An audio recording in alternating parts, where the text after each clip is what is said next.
Halo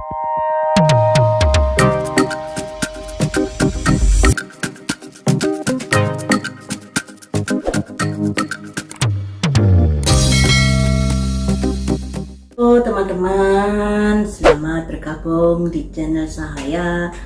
Hari ini yang kita bahas adalah berita yang sedang viral. Tetap memantau keluarga Kang Sule dengan Natali dan Putri Delina, di mana mereka ini sedang kurang harmonis hubungannya.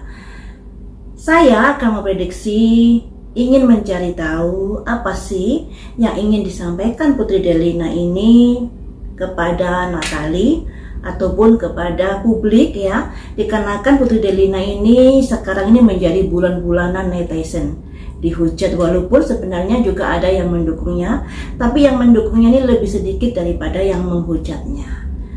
Dulu pernah saya prediksi ya, mereka berdua ini, Natali dan Putri Delina ini karakternya memang sangat berbeda.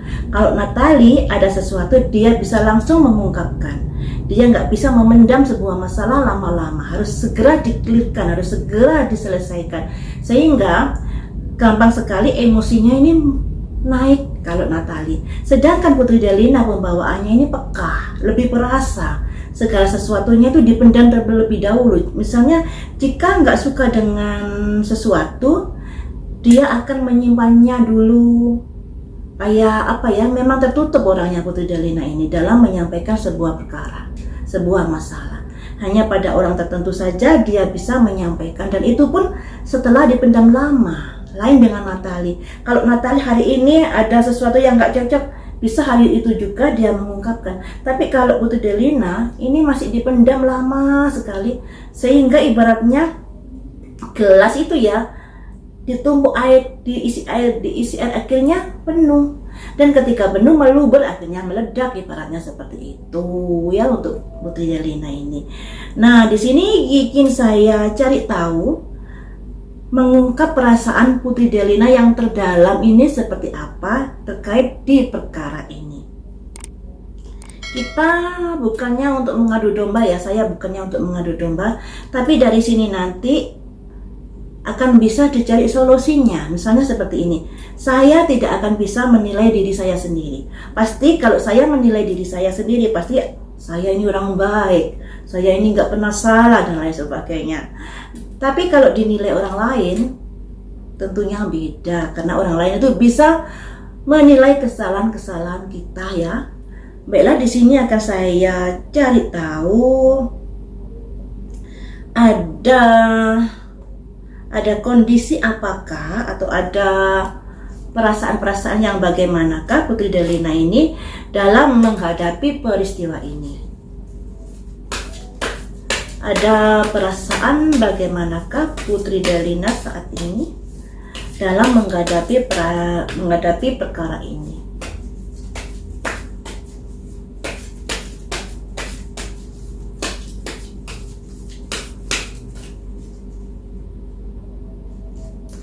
Kalau saya lihat, dia sudah sudah nggak menghiraukan lagi apapun yang dikatakan netizen kayaknya.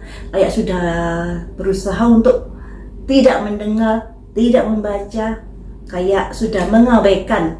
Kalau penglihatan saya tadi seperti itu ya teman, tapi nggak tahu lagi kalau kartu ini seperti apakah perasaan Putri Delina dalam menghadapi peristiwa ini, kasus ini.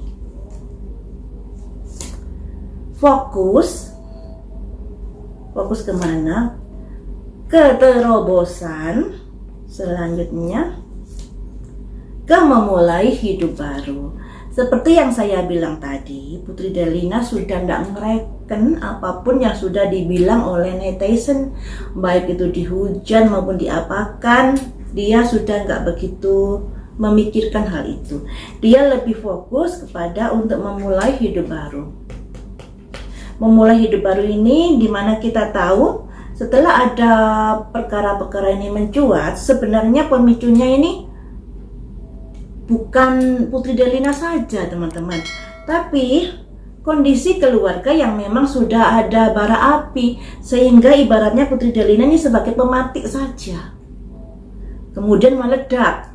Jadi bukan sepenuhnya salah Putri Delina di sini ya, bukan sepenuhnya. Tapi memang hubungan antara Kang Sule dengan Natali kayaknya sudah tidak harmonis. Karena kalau hanya pematiknya Putri Delina tentunya buat Natali nggak begitu terlalu dirasakan ya. Tapi kalau sudah Putri Delina sebagai pematik, terus perhatian Kang Sule kepadanya seperti itu dan lain sebagainya, akhirnya dia bertekad untuk keluar dari rumah tersebut. Di sini di kartu ini Putri Delina fokus untuk memulai hidup baru.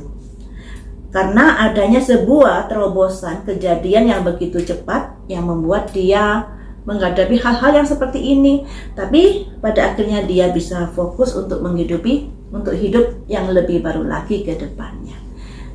Seperti itu. Kalau dilihat dari ini kayaknya memang Natali dan Kang Sule akan jadi bercerai ya, tidak mempergunakan kesempatan baik yang sudah saya prediksikan kemarin itu. Nah, akan saya dalami di sini mengapa kamu tidak ngereken ya, mengapa kamu sudah tidak menghiraukan apa pendapat-pendapat di luar. Alasanmu apa? Apa alasanmu tidak menghiraukan pendapat-pendapat yang di luar? Apa alasanmu tidak menghiraukan pendapat-pendapat yang di luar? Sebenarnya kalau kita bisa melihat videonya dari Putri Delina secara utuh di Bunda Maya, selain dia bercerita tentang Bunda Natali, dia juga memuji Bunda Natali loh ya. Dengan kata-kata seperti ini, dengan adanya kehadiran Bunda Natali, Sule ayahnya ada perubahan sedikit dalam menghadapi anak-anaknya. Ada kata-kata seperti itu loh. Jadi selain mengungkapkan kalau Natali yang begini-begini, tapi dia juga memuji Natali di podcastnya Bunda Maya itu. Tapi yang namanya media sosial itu dipotong-potong videonya lebih ke arah bagaimana Putri Delina ini menceritakan kondisinya yang ada kaitannya dengan Bunda Natali. Sedangkan saat dia mengungkapkan pujiannya kepada Bunda Natali, itu tidak terlalu di-up di media sosial. Jadi beritanya nggak imbang di sini ya. Nah, kita sebagai netizen juga harus benar-benar pintar-pintar memilah-memilah ya teman-teman. Jangan hanya karena pemberitaan yang seperti itu kemudian digoreng-goreng dan kita terpengaruh. Alangkah baiknya kita selami dulu. Kita dalami dulu yang di videonya Bunda Maya itu, ada sisi negatifnya juga ada sisi positifnya. Yang saya lihat seperti itu sih, tapi nggak tahu lagi kalau pandangan kalian ya. Baiklah, kita dalami mengapa kamu tidak fokus lagi memikirkan apa yang sudah terjadi dan ingin memulai hidup baru. Kehidupan seperti apa yang kamu harapkan ke depannya? Kehidupan yang seperti apa yang kamu harapkan ke depannya? Belum tahu, masih belum tahu apa yang akan terjadi di kedepannya. Selanjutnya ada kondisi, masih ada ketidakcocokan, masih ada kondisi-kondisi pertempuran yang artinya ada benturan juga nantinya. Selanjutnya kehidupan yang seperti apa, sebuah keputusan. Oh, nanti saya ceritakan ya. Kemudian ada simbol ini. Selanjutnya ada pihak ketiga. Jadi seperti ini teman-teman. Dengan adanya kabar-kabar di mana Bunda Natali ini sudah gugat cerai, itu membuat Putri Delina ini nantinya dia akan lebih memperhatikan keluarganya. Perasaannya nanti seperti itu ya, yang diinginkan atau apa?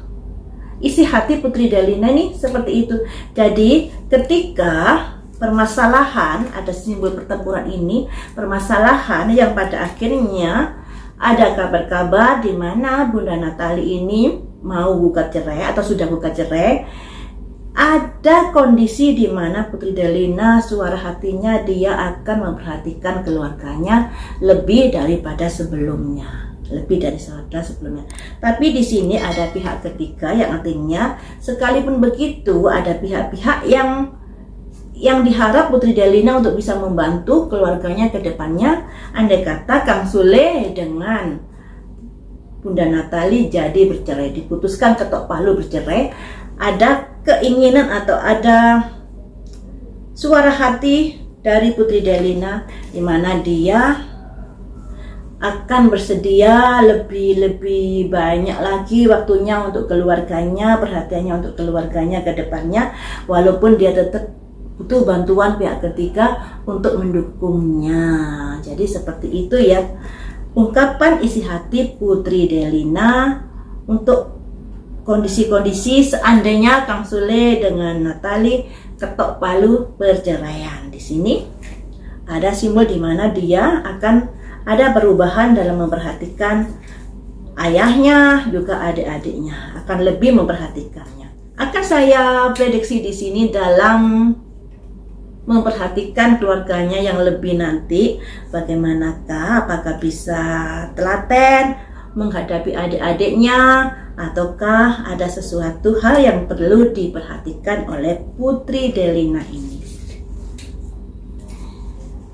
dalam menjalankan keinginan nanti yang sudah berniat untuk memperhatikan keluarganya lebih dari sebelumnya ketika ayahnya bercerai dengan Bunda Natali. Ada kondisi-kondisi seperti apakah yang akan dihadapi?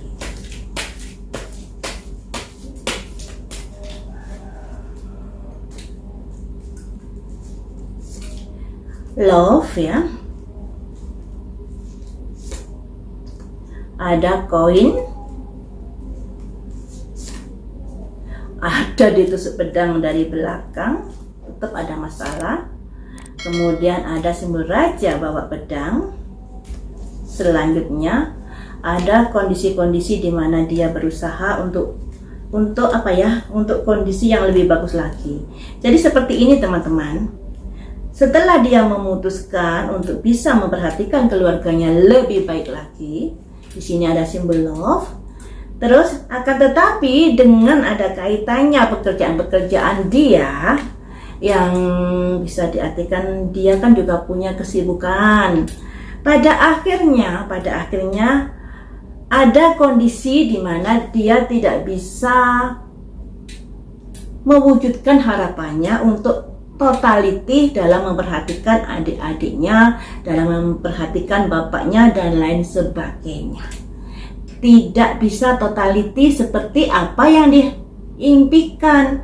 Nah, misalnya kalau impikan nanti saya akan lebih dekat pada adik saya akan meladeni ayah saya dan lain sebagainya. Tapi di sini pada akhirnya ada kondisi ditusuk pedang dari belakang yang ada kaitannya mungkin karena kesibukannya, apalagi dia juga sudah mempunyai kekasih, pastinya tidak bisa full time dalam memperhatikan adiknya dan ayahnya dan keluarganya yang ada di rumah mewah tersebut. Ya, makanya di sini teman-teman ada simbol raja bawa pedang. Ini ibaratnya kondisi di mana harapannya Putri Delina tidak bisa kesampaian, dan pada akhirnya di sini ada situasi-situasi yang harus disehatkan kembali, ada kondisi-kondisi yang agak keteteran pada akhirnya dan harus bisa diselesaikan dengan baik.